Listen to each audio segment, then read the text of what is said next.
Welcome to the Running Channel podcast with me, Sarah Hartley, Rick Kelsey to my left, Andy Badley to my right. I am frustrated. Please tell me why every single time I finish a marathon, I finished Rotterdam Marathon 4 weeks ago now, I tell myself, this is it. I'm going to carry this fitness over. I'm going to get some new PBs in the 5K, in the 10K. Sounds pretty simple, doesn't it? I feel the same, Hartley. I've got to say, I feel like my fitness is slipping away after the London Marathon and I'm not capitalising on what I've built up. There's absolutely no way that you're worried about your fitness slipping away. You've fully embraced the fact that you don't have to run anymore. Let me rephrase that. I'm really enjoying my fitness slipping away. I'm watching my Strava graph diminish into nothing with complete joy. I've been for a run. You've I've done been more running. runs than me. I'm just picking up injuries left, right and centre. Well, I'm actually in a perfect position to talk about this as well. I'm not that many days ago since running my half marathon. And like I'm sure lots of people listening to this, whether they've taken on half a marathon, any sort of distance or training, could be feeling a bit lost. I feel a bit lost. I feel a bit empty.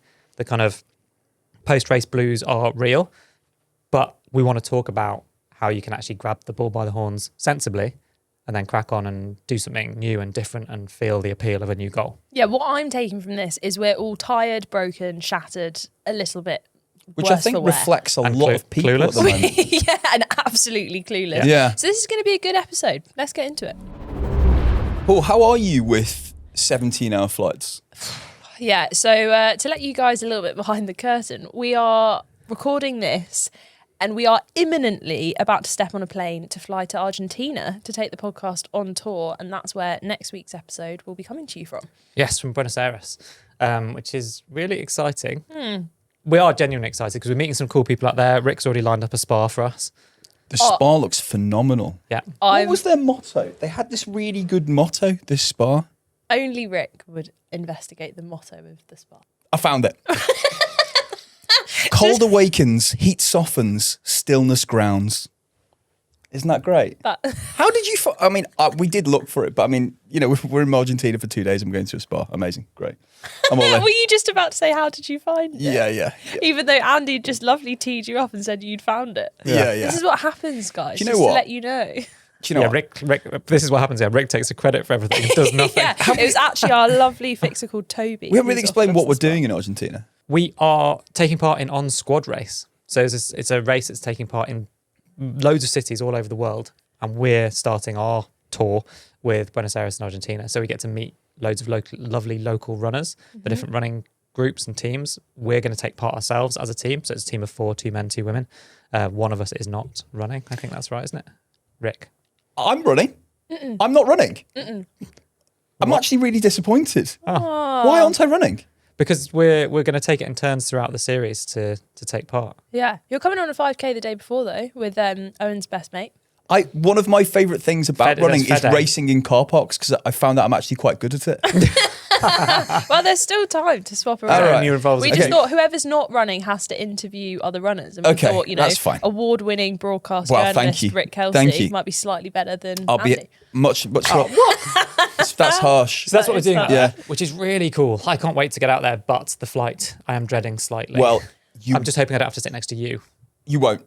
Oh, you Owen think I've always paid sits next to me to on long choose our flights. seats? We're going to be spread out all All over over the that. place. enough, yeah. Do you know what? It wouldn't be a TLC podcast though if we didn't have some facts about flight times. Because obviously, when we went to Japan for the World, oh God, look at that! That was collective. Yeah, the sigh of like- despair. It's Go collective. on, tell us what We we're definitely flying don't fly over. over the North Pole to No. get to Argentina. Oh, can you remember some stuff? Good. Yeah. So That was a obviously, phenomenal phenomenal flight, to be fair. flight flying over the North Pole to go to Japan because of changing flight routes. Now, there is no direct flight from London to Buenos Aires. Oh my God, yeah, you're right.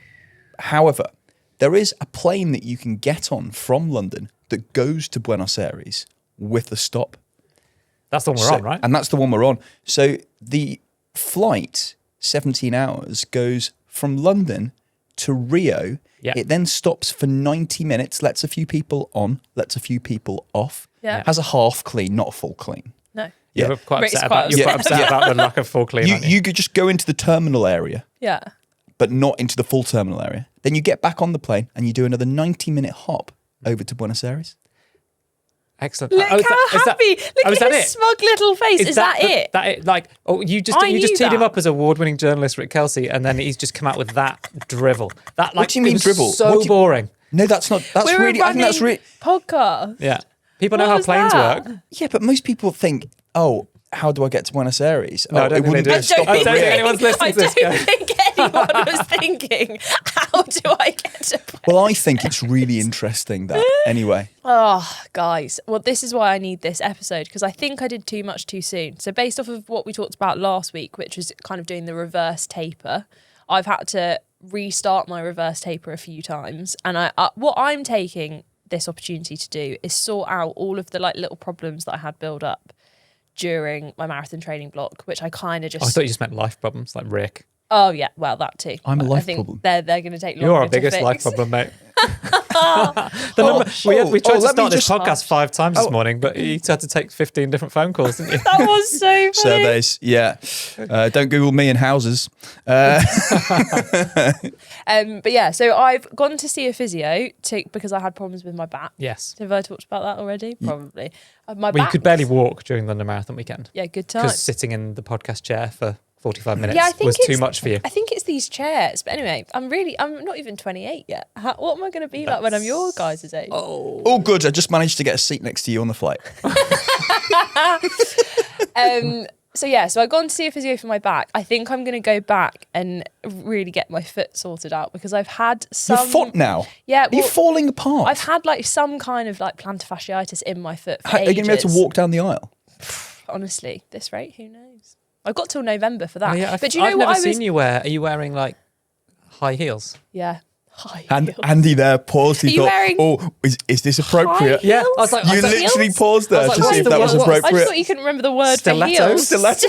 Stiletto. What is- No, I'm wearing a block heel. You're in a block See, I would heel. have been incorrect with stilettos. So Do you know what you were? Okay, Have you sorted everything out? Yeah, dress sorted. Tom's mum's altering it. Nice. So although I Are you went, traditional? Has Tom not seen it? not seen it. Nice. I went round.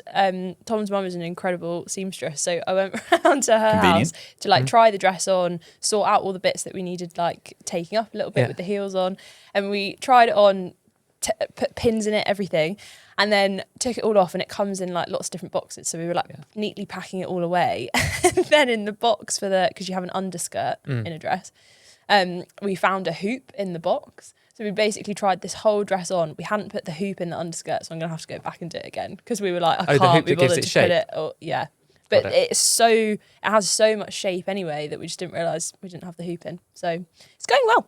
But yeah, I'm going to go back about my foot because Yeah, which is related. That's why I was asking you about the heels. Sorry, because, yeah. that can give Should you a be- problem with plantar fasciitis. Yeah, but I don't know what's caused it, but I've got this problem with my foot, and I've probably had it now for about 4 months, 5 months. Maybe don't run on your wedding day just in case. Did you run on your wedding day? Yeah, I did. Yeah, I went for a run with Podcast Ben. I ran on Yeah. my wedding day as well.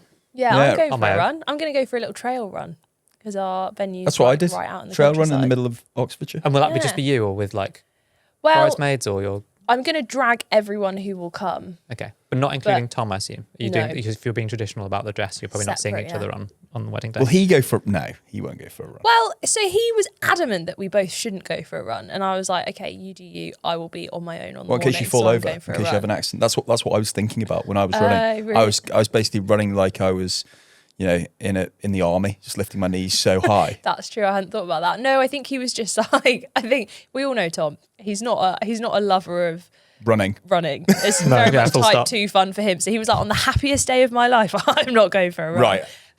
How are you guys? How are you feeling? I'm feeling healthy. I can't wait to get to Argentina. Yeah? I feel like I'm back in the swing of things a little bit. I've realised that running wise and fitness wise, so many of us, and I've had loads of messages from people actually following the marathon about what people don't do before major events. Could even do a whole show on this, but how people change their lives in the lead up to a major race or event. And what I'm talking about here is not only how you go about protecting your body, but what you're not doing, and then you go back to it. So, you know, I'm one of Britain's worst tennis players. I've not been playing. Worlds, maybe. Yeah. I've not been playing. So, I've been back at the clubhouse. And How people- many 8-year-olds have beaten you? I've actually moved up to the under 10s. Have you? Yeah. Oh, that's yeah, good. thanks very much. Yeah, Yeah. things are improving on that front. Holding But- your own? No. About But to you be know what? relegated. But on a serious note, you stop doing stuff because you're worried about Yeah, you getting kind of wrap injured. yourself up in cotton You know, wool. I mean, Yeah. a bit like on your wedding day. You know, and then you go back to it. And I think a lot of what we do as runners, when it comes to cross training, is so positive for our bodies because we use different muscles and we strengthen those muscles. But we stop doing it because we're worried about injury. I know a lot of people do that with like social football as well, because you can get quite a lot of like knocks in football or rugby or like team Yeah, sports. I've been avoiding social football for roughly 28 years. So for exactly that reason. You were quite good from what I remember. I was okay. I was quite fast and I played on the wing. And because I was quite fast, people just used to kick the out of me. Which isn't great if you plan to be an Olympian. No. I know. And I stopped playing because and this is sort of fair enough, but I couldn't go to all the training sessions because I was doing so much running.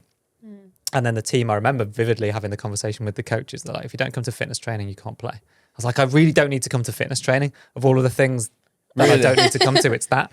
Like, I'm fit enough. Yeah, that's fine. It's not just sport, though. But it was fair enough. It's part of the team building, isn't it? So. Yeah, it is. But it's not just sport people avoid. I mean, so many people at the marathon were telling me also they don't go to social events because they don't want to socialise. They don't want to. Maybe they associate it with But also, I drinking. feel go- like go you're and just sit so and get- tired well, as yeah. well. Alcohol's bad from a recovery Yeah. perspective. But Staying then up late. Being in a pub full of a few hundred people, maybe some of whom are likely to be ill. Yeah. Certainly during the spring months when everyone's coming out of the winter as well. I feel like I am never more like illness conscious than when it gets close to a big race. Oh my God, yeah. Because you are Yeah. literally just like, I remember Tom was a bit ill was it the week before or like 2 weeks before London Marathon, and he went over to Mark's desk to like give him something, Yeah. and Mark literally went, with all due respect, get away from me. Oh, so I had the same. I was like, oh, okay. I had the same sneezed. experience, and this is that makes me sound awful. I was saying this to you the other day, Sarah, with my Yeah. lovely daughter. Like literally 3 days before my half marathon, I was working from home on the Friday, and she was poorly, so she was off school with me, and I was looking after her. And at one point, she came over, and like, exactly like that, she came really close to me, and it's like, she was so like, like coughing and spluttering and Yeah. stuff, and I just almost had to like fend her off. And then she's like, "What?" And I was like, "Could you just stand a bit further away?" Oh god, which is quite hard with your own That's kids. savage. Here's yeah. a question: at what age did you stop socialising and doing things that you wanted to do, or stop playing football or sport that you wanted to do because you thought it was a risk to your career? Ooh. I was probably like 15 or 16. That early? Yeah. What's because the we biggest? were- What's some of the like biggest like social events that you said no to in your Olympic career, Good question. or like most awkward things to say no to, but you were like, I have to. Starting really early, there was a holiday that I would have gone on after finishing school, and that would have been with Rick and a group of probably, I think there would have been 8 of us in total. Only 7 went because I didn't go. So it was a holiday to Faliraki, I think. Love that. And I didn't go because I wanted to do the English schools, which was our national schools championship. And so I didn't go away because I was still competing in that during a time when people were going and having fun. I've missed weddings. That's hard. I've missed like pretty key birthdays. I think I missed my sister's. It was either her 18th or 21st or something. So it was definitely all engagement parties, things like that. I've missed. I haven't missed family weddings, Yeah. but I've missed friends' weddings. And in fairness, the ones of those that I missed were like, one was in Australia, for example. Fair. So it was Yeah. it was a challenge to get there, but I would have gone. And I definitely, since retiring, I've tried to go the other way. If someone needs me, like if someone's, Always say yes. then I'll always say yes and I'll go. That's drive up such a to hard- wherever It I'm- is a hard. So do you feel like in the last couple of years then you've only been able to do stuff that you wanted to do the whole time? Yeah, but then I guess Yeah. you're choosing. I did. To be clear, it didn't ever feel like a sacrifice though. I mean, I suppose it is, but I was like, I want to do this. No, I didn't want to go to any of these. I things. didn't like that person anyway. no, it's not that. But I wasn't like, I knew that to be the, I couldn't fly to Australia for a wedding like however many months before 2012. Like that's not. I feel like as feasible. well it's counterproductive to be like feeling horrible about making all of those decisions. Yeah. I feel like that's the mark of like a good athlete is probably being able to be like practical in those decision making. Like it's still not nice, but I think it wouldn't have benefited you if you were like constantly torn up about decisions. Exactly. I was, and those people who know, they were close friends and they totally understood, and they're people that would come and support me at races and knew what I was trying to achieve. And it's 4 years for an Olympic cycle, so and yes, the reality is most people don't want to get married in October, which is when I got married, because they'd rather get married when the weather's beautiful. You're getting married in November, admittedly. Honestly, I just think I've seen so much stuff online at the moment because we're like heading into. Also, this annoys me. People call it wedding season. Yeah. You can get married on any day of the year. Why are we calling it a season? But also, so many people are paying Etsy witches because if it's forecast to rain on their wedding day, they're paying an Etsy witch to cast a spell so that they have good weather. What happened to the podcast? Which is why. Get married in November, guys. Because you know it's going to rain. Reason number one, it's cheaper. Rick will be on board with that. Yeah. You got married on a Thursday for that same reason. Absolutely. Reason number two. Best decision. Guaranteed bad weather. It gets dark then at 4 if it happens PM. to be sunny, you've had a win. Absolute win. If it rains, it rains. It's all inside anyway. Shall we talk about what's coming next, though? Because it's a long Let's. time till your wedding, and in between that, you're going to be running 5K and 10K PBs. Is that right? Yeah, and a half marathon PB too, hopefully. Fingers crossed, touch wood. Do you know what? So I think we need to talk about how you feel in this period right now. Like I felt emotionally broken. You've both just done marathons, and like I knew it was going to feel like, and I was sort of ready for it, but it still doesn't prepare you for exactly for how it's going to feel every time. Where you're like, oh, this thing I've been building up to for ages, and it only matters that much in your head. Yeah. But I'm sure that people listening to it have this, where you're like, oh, what now? Yeah. And I felt post half marathon, I felt sad and almost like adrift from my running, and deliberately needed to have a break from it, both mentally and physically.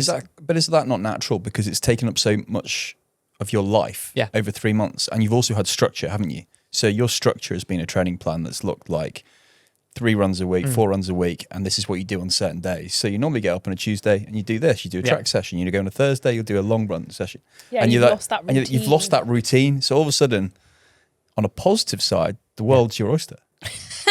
But not in a running sense. And I think that's what's hard. Yeah, but I do think that Sarah's right. And I think that I would encourage everybody that's listening, if you're in this sort of slight limbo, then to do what Sarah's doing, which is like, right, grab it and think about fixing the stuff that might need fixing that you've been neglecting. Because I find that I might know that I need to do calf raises or like a particular gym exercise. But then what so often happens as a marathon or big race approaches, I'm like, well, tomorrow's a really key session. And I'm thinking about, I need to smash my calf raises, and it's 10 p.m. at night. But I'm doing a hard workout at like 6:30 in the morning. So I'm like, okay, well, I'll do my calf raises tomorrow. And then there's always a reason not to do them because I'm sort of worried about putting other things in jeopardy. Yeah. But then now that doesn't happen. The next race is so far away, potentially, that you can be like, right, I'm going to see the physio. I'm going to really push hard in the gym, and I'm going to deal with the DOMs that inevitably come from actually trying to make a step change in the gym, doing new exercises or taking on increased weights or whatever it will be to make you stronger. Do that now and take the hit in the short term of being a bit more sore, and give yourself that routine back through like kind of rebuilding yourself. And also stuff takes time as well, especially when it's not like I always love the saying about habits, where it's like if you change anything in 3 days you'll feel it, in 3 weeks you'll see it, and in 3 months it'll be a habit. And that is true. But if it is something like strength and conditioning, or even like if you're changing something within your running routine, it's not something that you're doing every day. It's not like you're like, right, I'm going to brush my teeth more, or I'm going to floss, or like whatever. It's not something you can do every single day. So I think that process takes even longer. Yeah. So it is hard to like establish a new routine, and it does feel like you've lost something. Like you get loads of things back, but at the same time, you know, you've poured all of this energy into a training block, and then it suddenly kind of feels a little bit like you're back to square one. But this is specifically about shifting your focus from longer distances to shorter distances, such as a 5K or a 10K. And that basically, in a nutshell, is about changing the type of training you're doing, isn't it? Yeah, so your focus will massively shift from kind of probably a focus on a little bit of speed, but mainly focusing on just long distance running, and the long run being kind of the hardest and most important session or just run of the week. Then if you're starting to think about 5K and 10K, and this is another reason why it's important to make sure that you are kind of bulletproof from an injury perspective, you're going to be thinking about short, sharp, fast speed work. And so actually probably your interval session or sessions, depending on how often you're running, are going to be the key parts of your week. And definitely from a UK perspective, that's great because we're getting into summer. Yeah. My running club started doing sessions on Feels like a easier grass to run track. a bit faster, doesn't it? Yeah, like it's fun. You don't feel like you have to warm up from being freezing. You don't find it fun, Rick? No, I'm not sure if it's easier to run faster in the summer. As in, it gets harder, but I feel like it's You're warm. Yeah, it's easy to get out the door, isn't it? Definitely. To like Even if the pace feels Yeah. really hard. But then also you have to think, whereas in the winter you train through absolutely disgusting, horrible conditions, and then you might end up like London Marathon with a day that's just really annoyingly hot. Yeah. In the summer, say you want to train for a 5K or a 10K, whatever the race is, and you book that for September, October, November, whatever it is in a winter month, all that training that you do through the summer, you're going to take all of those benefits because you've done it in harder, hotter conditions, and then race perfect temperature when it's nice and cold. So that's interesting. You just talked about planning for something later in the year.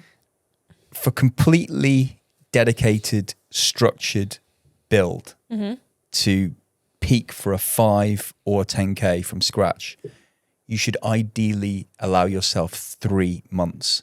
Now, I think a lot of people are going to hear that and go, whoa, But 3 months. you included when Me you wrote included when I read that first. I mean, 3 months, that's a marathon training block. Well, for you, that's a marathon training block plus Minus 2 2. weeks. Minus Correct. 2 And you, 4, 8, 12. no, it's about 3 months, 14 weeks. And Rick did 14 weeks. Yeah, so it's a marathon. Oh, block sorry. minus 2 As weeks. in, sorry, I was doing 3 months plus 2 weeks. would make Rick's. a marathon Yeah, block. got it. Yeah. Whereas for most people, it's probably 4 or 5 months. So you're going to be in For a And you, marathon. and you. if you've just done Yeah, but I did a pre. If you've just done a longer did distance flat line. race like a marathon or a half marathon, or you've just been training for steady mileage. And, Who's Violet? yeah, violence, I think I said. Oh, violence. Yeah. If you've been training for steady violence. Yeah. Do you know Training what? for If at the steady moment you've violence. given up on running and are training for steady violence. Yeah. That's a dark insight into my psyche, isn't it? I think it's what you bring out of me, Rick, this desire for violence. Crime Watch, Central Bedfordshire. Andy Badley's on the prowl again. I don't know what steady violence would look like. If Just you were training- chopping all the heads off your neighbour's roses. Well, been there before. If you're training for steady mileage and you've just been doing longer stuff, then you will be fit. And so you might not need to do full 12 weeks. But yeah, if you wanted to get the most out of a proper training plan and run the best possible 5 or 10K, then, and you're just starting from sort of a general baseline, then yeah, you need to treat it with the same, if you wanted to get your maximum performance, with the same respect as you might treat a half marathon. What's that going to look like? Well, it's the Hard work. Something you might be a stranger What's the to. structure going to look like there? So probably 3 weeks hard, and then a 4th week would be your like an adaptation week where you deload, so you do slightly less intensity, and then another 3 weeks, and you're essentially like you're zigzagging up. So it's 3 weeks of increasing load, then drop, then 3 more weeks of increasing load, then drop, then 3 more. So that's your 12 weeks. But But load in this case is not distance. it Load could is still be- intensity. It could still be distance. So the one thing that I think people make a mistake is post a marathon or a half marathon. Their longest run in the week might end up being half an hour or 45 minutes because they're training for a 5K, for example. But when I was training for 1500 meters, I was running 13, 14 miles on a Sunday. Which for you was like 90 minutes. Yeah. So I was running for about an hour and a half in my longest run, even though I was only trying to run for 3 or 4 minutes, because you still need to be fit. That was actually one of the things that when I was trying to break 20 minutes for 5K, I remember one of the things that kind of helped it finally click into place was doing a 10-mile long run every week. Yeah. Which, again, Yeah. was similar, like 90 minutes-ish. And it's different for everybody. But if you are an experienced runner who has been training for a half or a marathon, then these sort of distances shouldn't scare you. So yeah, 60 to 90 minutes as your long run if you're training for a 5 or 10K. I don't think you need to do loads more than that. No. Obviously, it's different. So for me, that's massively over distance, 60 to 90 minutes if I'm Yeah. training for a 5K or 10K. But for a lot of people, if you are going to be running a 10K in maybe around an hour, then that's when you need to be probably doing a 90-minute long run, because you need to make sure you are doing over distance for both 5 and 10K in that long run. Yeah. And then the intervals themselves, and remember, these are going to help you if you do go back to longer distances later, because being comfortable at a much faster 5 or 10K pace makes your half marathon and marathon pace feel either easier or faster, or both. So yeah, you'd be throwing in workouts that are at or beyond your 5K pace. Again, same logic. If you're running a marathon, if the fastest runs you ever do are at marathon pace is going to feel hard. If you're on a 5K, if the fastest workouts that you ever do are at 5K pace, the 5K is going to feel hard. Yeah. So you need to do stuff that's shorter and faster. Do you know what? This one's brutal though. This one. You're looking at some sessions. Yeah, this session, I've got to try it out. 3K, 2K, 1K. Run the 3K just slower than your goal 5K pace around your 10K pace. Then go straight to your 2 kilometers at 5 kilometer pace, all right? And then finish with a faster 1 kilometer. And this helps to build your tolerance running faster as you get more tired. And does that not sound brutal? Is that 6K continuous? Yeah, it's continuous. Yeah. I'd say that's quite a hard one. That will probably come towards the end of your block once you're like it's a bit of a simulation one, to the pace. I think a great one, if you are like a little bit lost, struggling a little bit post racing, and you feel ready to go fast, 10 to 15 times 1 minute.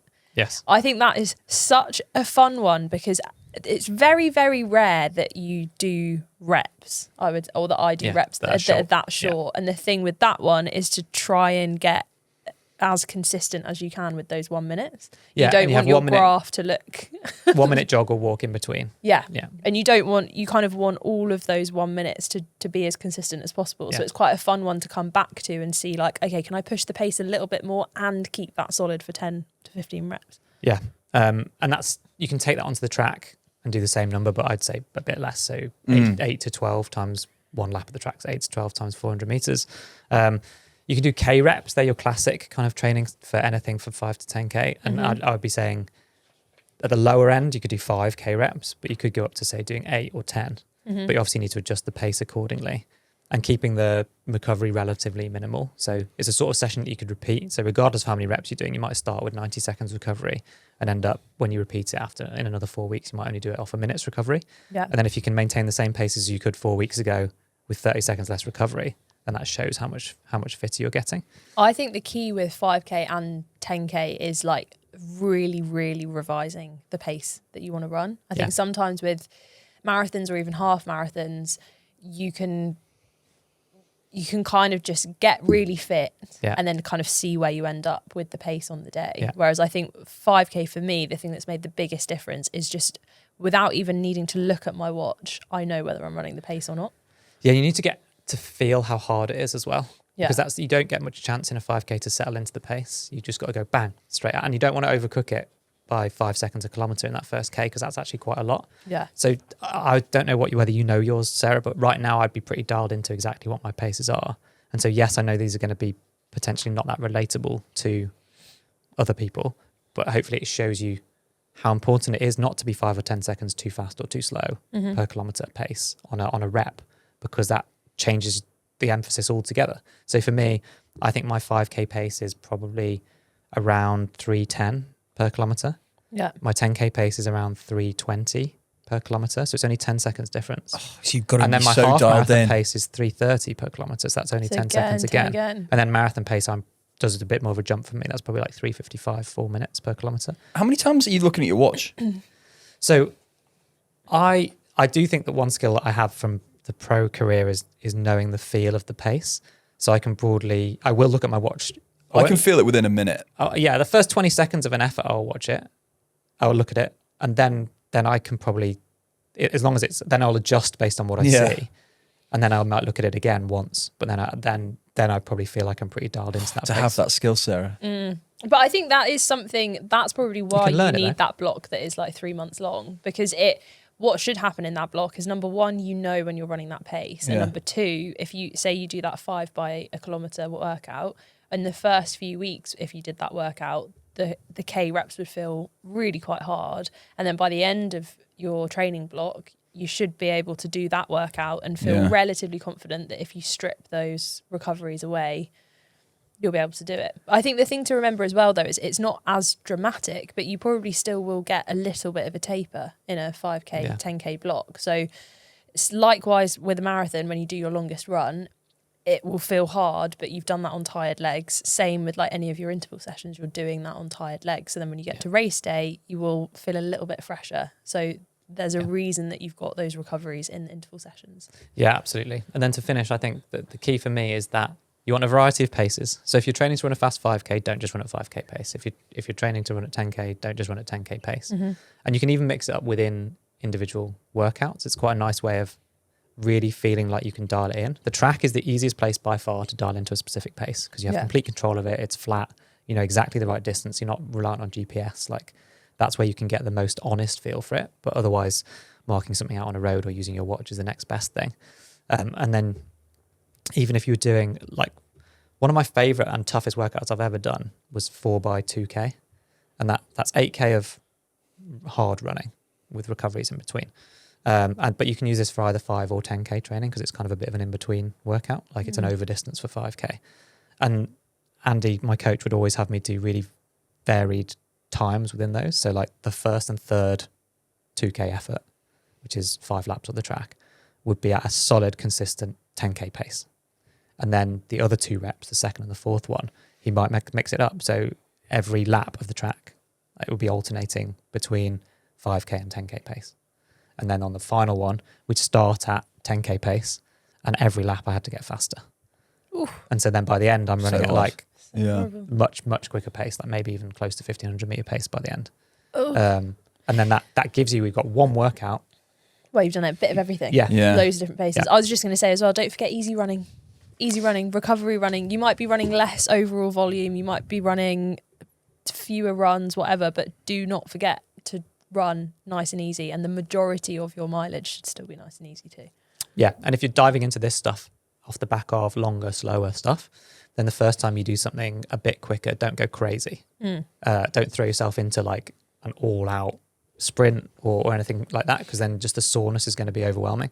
But do expect that because you're changing the intensity and the focus of your training, you might get a little bit of DOMS because you're asking your muscles to do something they haven't done for a little while. But be sensible when you're trying to push through that and don't overdo it too early. Right. Speaking of slow and long. Yeah. Well, not actually, that slow. Speaking of really long runs. Yeah. Should we talk about some news? Let's do the news. Let's talk about the Cocodona 250, which took place in Arizona.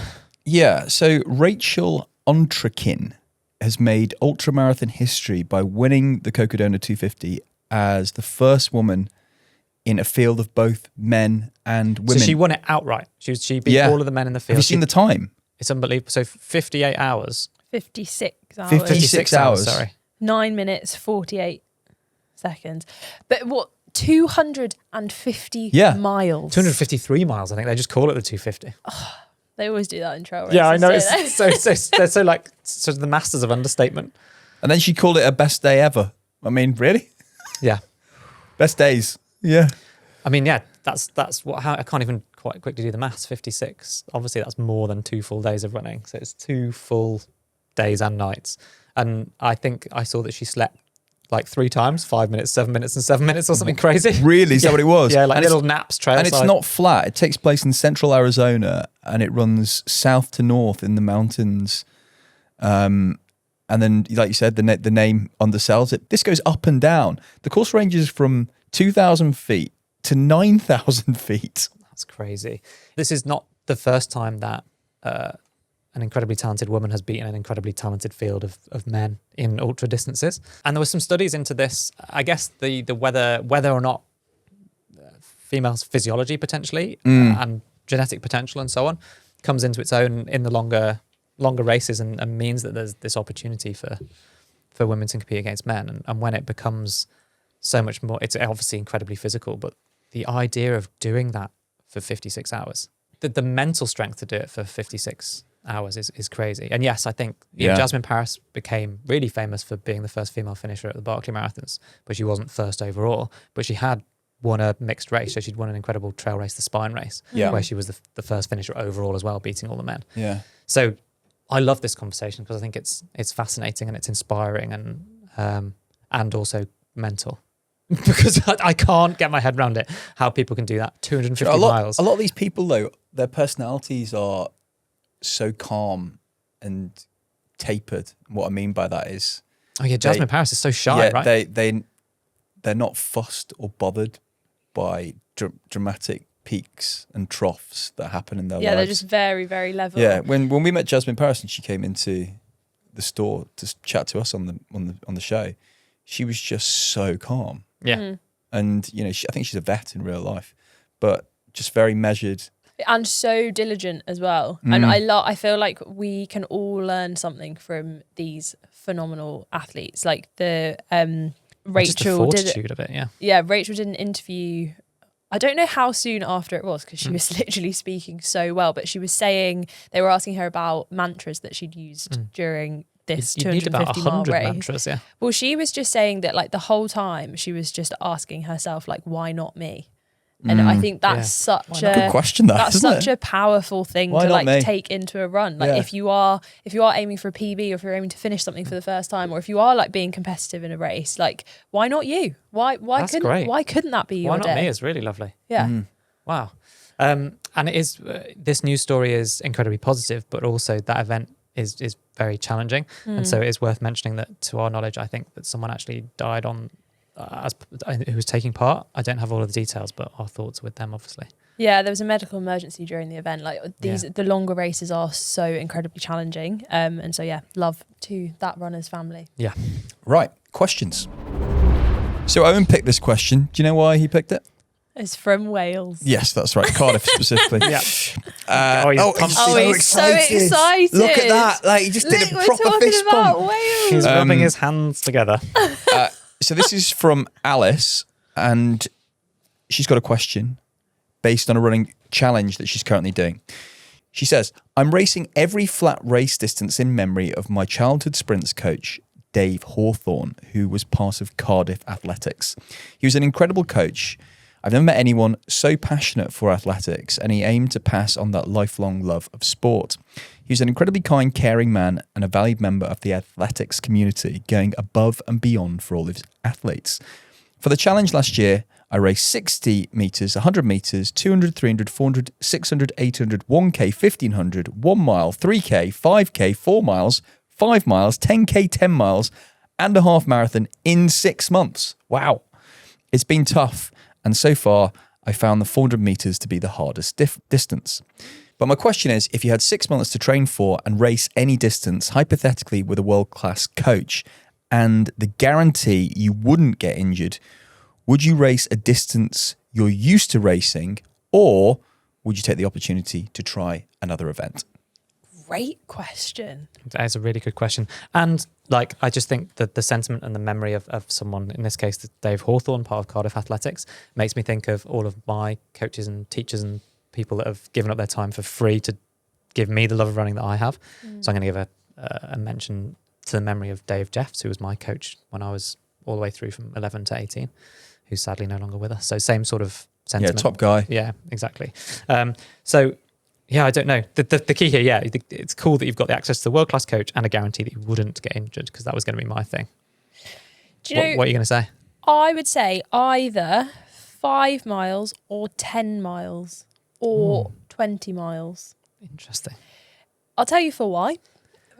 Because I find these races fascinating. Yeah. Because why are we so obsessed with 5K, 10K half when 5 miles, 10 miles, 20 miles are also race distances? They're just less popular. But I actually think I don't know, I just think there's something quite interesting about racing 8K or 16K or Yeah, you maybe would you care about the time less? I think so, and you just race it, just be like, let's see what happens. But I think because of our makeup of like rounding up, the fact that I work in kilometres, I feel like that would be such a different challenge. Yeah, this is really interesting because my thoughts on this are always like, oh, well, I'd love to do that, but I'd get injured if I was trying to do it. Which one would you want to do? So it probably would, I think, either extreme. So like go back to the 1500 metres and just see could I get back anywhere close to a 4-minute mile? I mean, the answer is no. But if I was guaranteed not to get injured and I was training for it for 6 months, then that changes that, right? Like so. True. So like, I'd love to see how close I could get. But so would I. Yeah, me too, actually. How close do you think you could get? To a 4-minute mile? Yeah. With a guaranteed 6 months of no injury? No, as in like just you. Now. Yeah. But I can still train for it. It's not like today. Yeah, no. I definitely... Today, 8-minute miles. I think I'd get under 4:20. Really? Like with concerted training. training for it, yeah? Do you want to do it? No. Okay. That would It's be interesting, so though. That is fun. Me and interesting. Rick can train as well. Yeah, actually, if I said 420, that's... Yeah, mate, not... I'd give it a go. I've always got way more self-belief than is probably justified. But I was going to say, in this instance, the guaranteed no injury professional coach who got 6 months to train for something. Yeah. Two extremes, and I don't know why. Either the 1500 meters or, and you'll think this is mental, but the thing that scares me about doing ultras and stuff is the injury. So I'd love the idea of just doing like some kind of, not stupid like 250 miles, but like doing a epic 50k trail race. And like, You love the idea of that. yeah. If I could train for it without Why don't getting you injured. just do it? I don't feel like you would get injured. Yeah. It's a lot of time. You just need to A lot plod. of time. Oh, yeah, it's- And think how much it would help your marathon time if you actually. Yeah, but did in long this distances. hypothetical world, this is how my brain works. I've Oh, gone, right, I've you gone don't have world class kids. coach and guarantee that I won't get injured. Yeah. I'm going to run twice every day, and I'm gonna absolutely hammer it so that I am so fit it's unbelievable, and then I'm going to try and like win something. Right, That's how my right, brain okay. works. Yeah. 400 meters. Rick. Let's get it over with. I'm quite fast over a short distance, but I'm not going to bulk up for Yeah, 100. I would. So 400 meters, bang. Rick doing his Tom Cruise run for an all-out 400 meters out of blocks on the track. Yeah, that would be What that would would be be your Maybe lane? we What should would be your lane? create like a. one of the middle ones because I'd be coming in first. Okay, so you want to be like top seed, lane 5, lane 6. Yeah, lane 5, Okay. 6. Yeah. Well, I hope it would be anyway. If I could go, Well, you all could do the out, same as tennis. You could do the under 10s. I'd don't love know to if see you'd what I win could that. get. Actually, What age? Okay, let's. I'll do come. this. Where's this going? What if you took the best kids in the country? If you took the best kids in the country, at what age do you reckon you'd still stand a chance? At 400 meters. 400 meters. I think I'm pretty useful at No, 400 go on. meters. What age? The best kids in the country. Yeah. Definitely do under 5s.